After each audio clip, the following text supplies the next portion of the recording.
Hello! Today this lesson is going to be on major key signatures. This is directly related to major scales. It's a little bit of an easier way to write music that's in major keys. If you think about how we wrote major scales before, we used accidentals on notes that needed to be raised or lowered to make the correct number of half and whole steps in the right places. So that's one way of doing it. But you can imagine if you had a scale, for example, an A flat major scale. If I were to build that, I would have A flat, B flat, C, D flat, E flat, F, G, and then back to A flat. So that means 4 of the 7 notes on my scale have flats on them.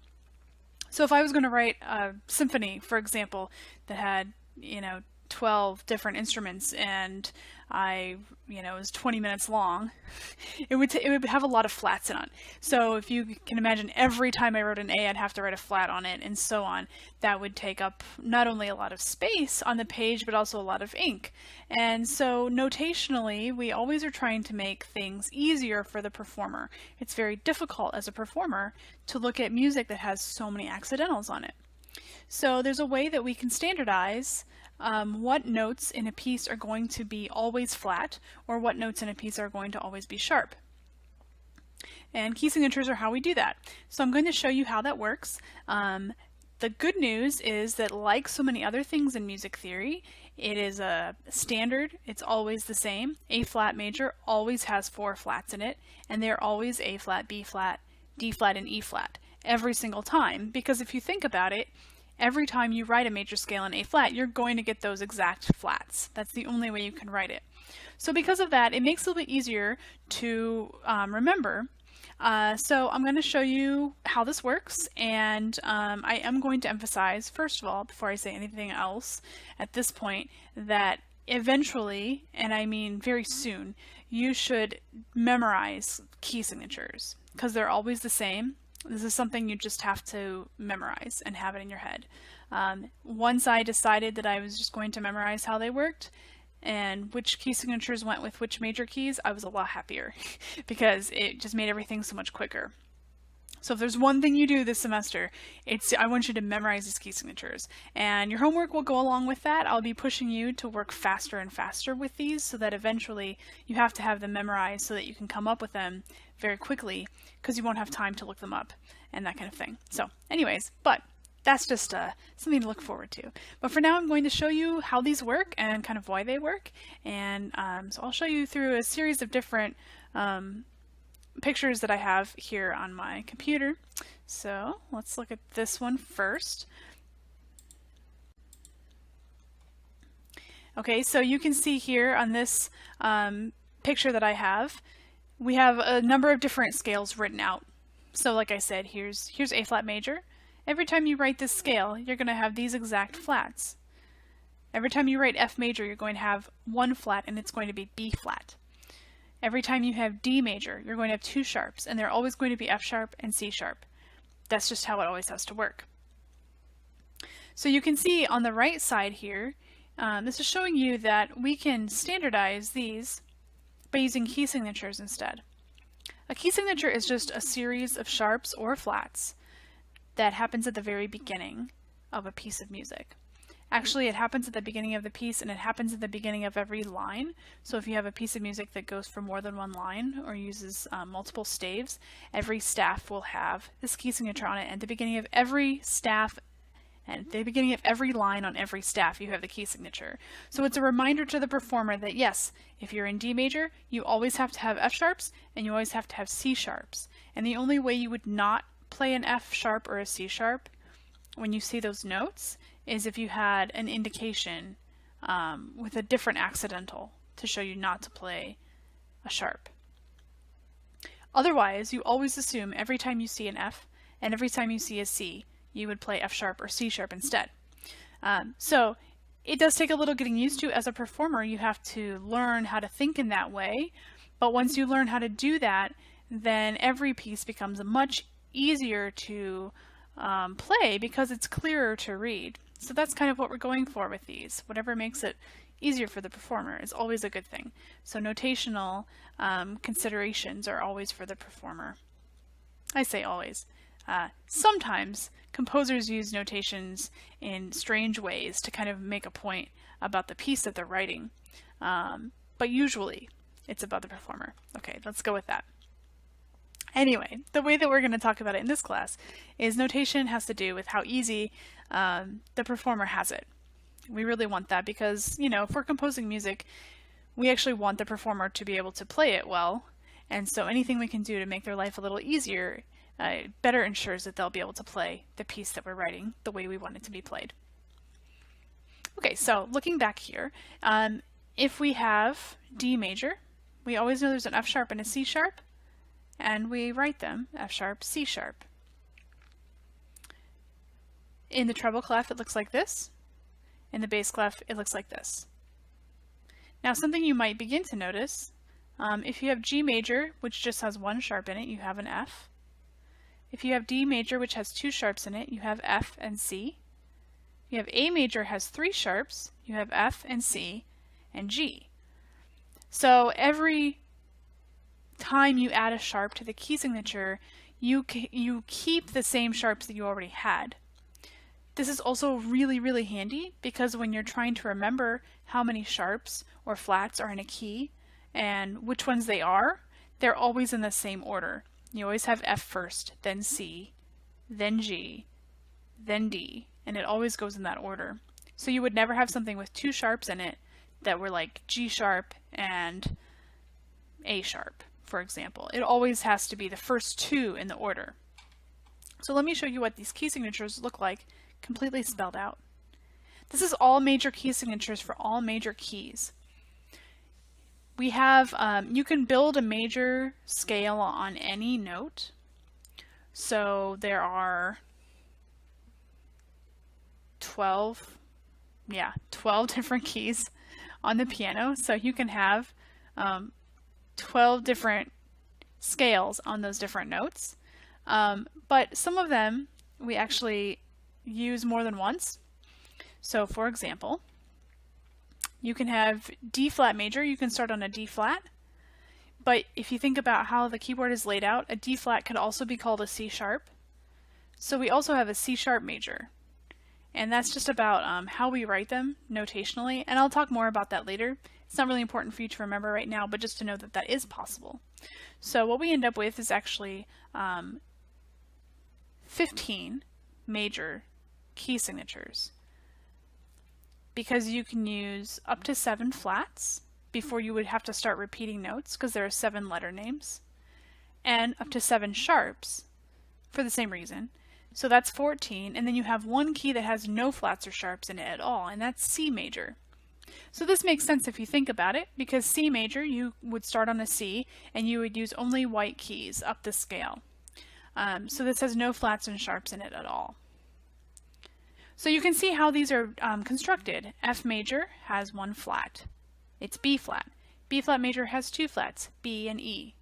E flat major has 3 flats, B and E and A. A flat major has 4 flats, B and E and A and D. So every time you go, you add another flat. Now, like I said, this would happen, you would see this key signature at the beginning of every line of music that you're using the key signature for.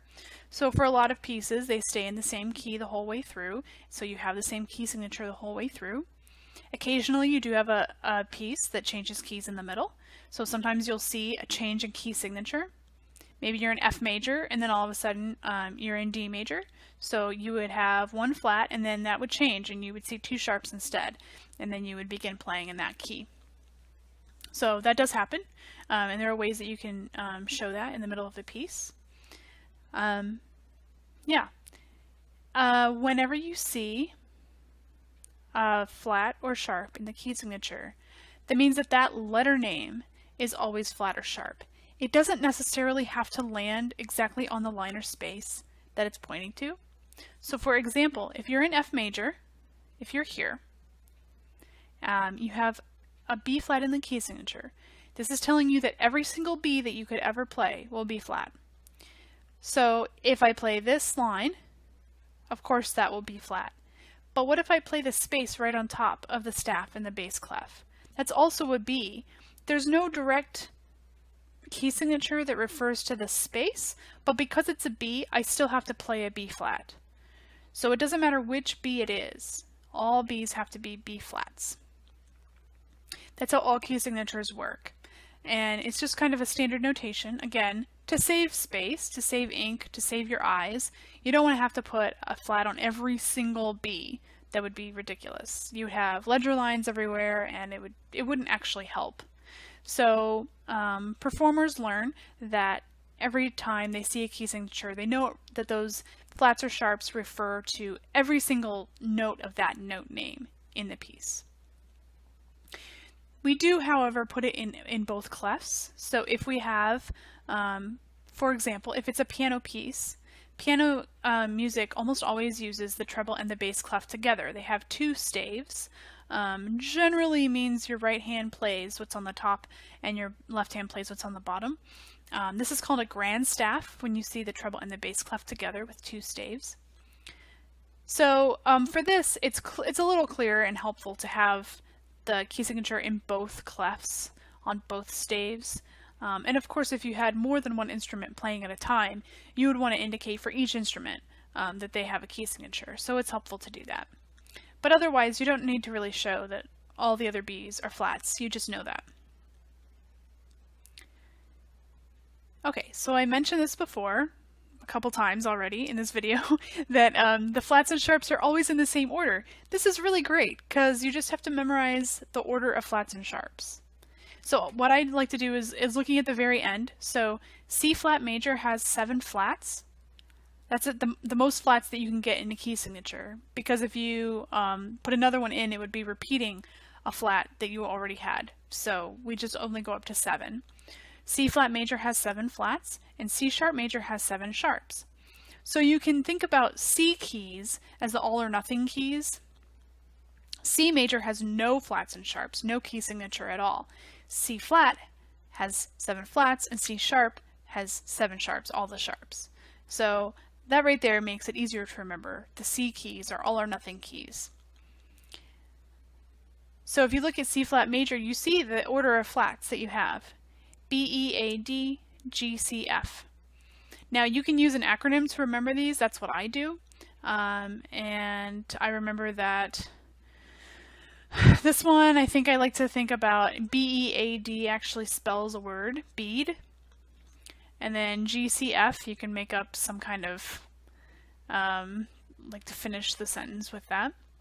For C sharp major, F, C, G, D, A, E, B. This one I always remember I learned, fat cats go down alleys eating birds. I learned that when I was like 6 years old in piano lessons, and I still remember it to this day, and that's still how I think about my sharps. So find something catchy. Like before, you can always Google these and find really fun ones, or make up your own. It kind of makes it, I think, more fun if you have something hilarious to think of than if you're just trying to remember the order. But once you remember the order, then you know that every time you need to think about the order, you always have it. So for example, if I'm thinking about A major and I remember that A major has 3 sharps, I know that it has to start F, C, G, because that's always how the sharps start. So F, C, G, and then I'm done because that's 3 of them. F, C, G. So that's how I think about them. So once you memorize the order of sharps and the order of flats, you're halfway to knowing your key signatures. Then the other tough one is knowing which keys have how many flats or sharps. Now, unsurprisingly, this is not arbitrary. It's in a system. And one tool that you can use to help you is called the circle of fifths. This is the circle of fifths. You can ignore the green letters for now, but you can look at the black letters. These indicate major keys. Now, it's called the circle of fifths because every time you go to the right on the circle, you're going up to scale degree 5. So in C major has no sharps and flats. If I go to scale degree 5 in C major, I get G. The key of G major has 1 sharp. F sharp. If I go to scale degree 5 in G major, I get D. The key of D major has 2 sharps. If I go to scale degree 5 in D major, I get A. A major has 3 sharps. If I go to scale degree 5 in A major, I get E. E has 4 sharps, and so on. Until you get all the way to C sharp major here. If you go the other direction, you have to go down a fifth. You have to go down 5. So if I count down 5 from C, I get F. F major has 1 flat. If I count down 5 from F, I get B flat, because B flat is in the key signature. So not just B, but B flat. The key of B flat has 2 flats. If I count down 5 from B flat, I get E flat. E flat has 3 flats. Again, because E flat is in the key of B flat, it's not just E, it's E flat.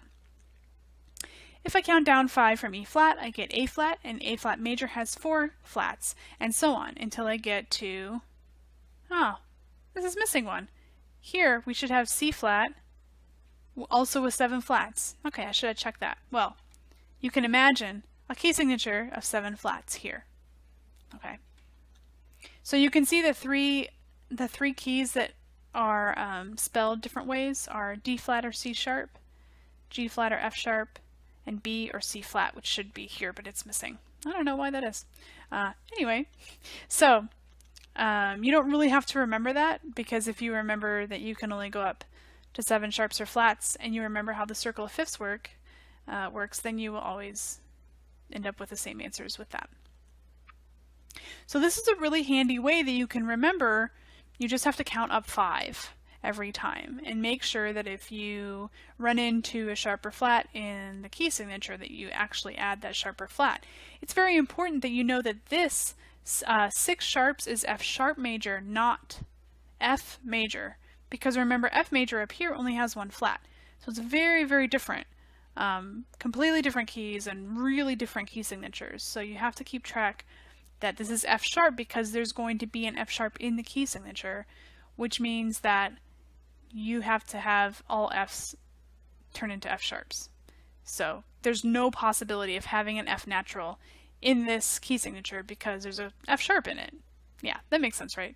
So, okay, so you can use this tool to help you. Another thing you can do, I'm going to go back to this one for now. Another little trick for determining what a key signature is, especially when you're looking at a key signature and you need to remember what key you're in. A little trick for sharps is that the last sharp is always going to be scale degree 7, and that means that if you go up a half step from the last sharp, you'll always get your key. So if I see my last sharp here is G sharp, I go up a half step from that and I get A.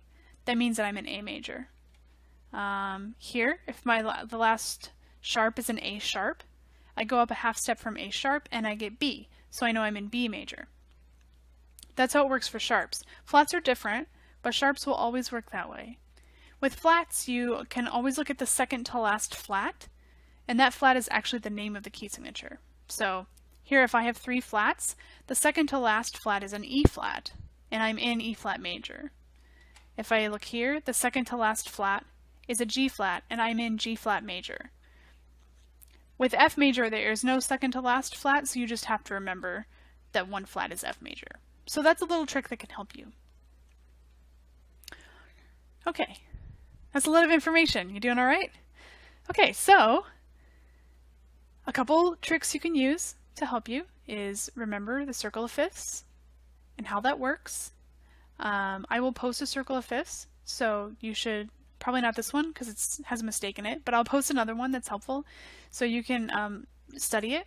I'll also post this, all major key signatures, so you can study that too. So remember the circle of fifths and how that works. That'll help you get your key signatures. Remember the order of sharps and the order of flats. You'll need to memorize those so that you can always get those right.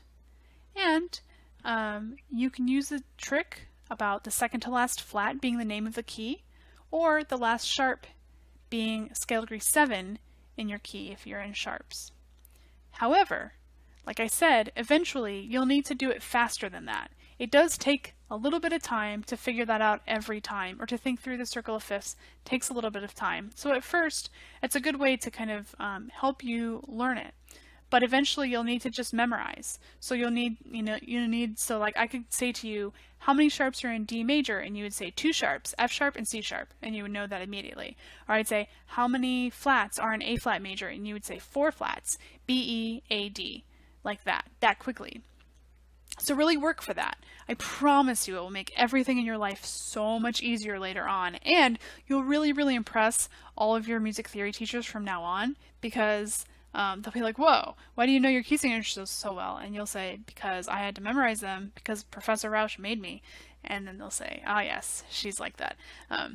So do start memorizing. It will really help you, and I will be giving you homework that forces you to do them quickly. So it's a good thing to be able to do. Okay. I just have one last thing to add. When writing your key signatures, make sure that the placement of your sharps or flats is exactly like you see them in those pictures that I was showing you. That's a standardized notation. Again, standardized notation makes it so much easier for the performer. So I'm used to seeing an F sharp in the treble clef on the top line. That's how F sharps appear in key signatures everywhere. So if you put the F sharp on a lower space, that's still an F sharp, but it's not how key signatures work. So if I'm used to seeing it a certain way and then I see a key signature like that, it will actually throw me off and make it harder for me to play the piece. So you need to put them exactly on the lines or spaces in the order and the placement that they are in that picture that I showed you. So make sure that you practice that and know exactly where those are. If you misplace a sharp or flat on an assignment or exam, I will count it incorrect, even if it's the right letter name, because it's not the standard notation. So make sure you learn that as well.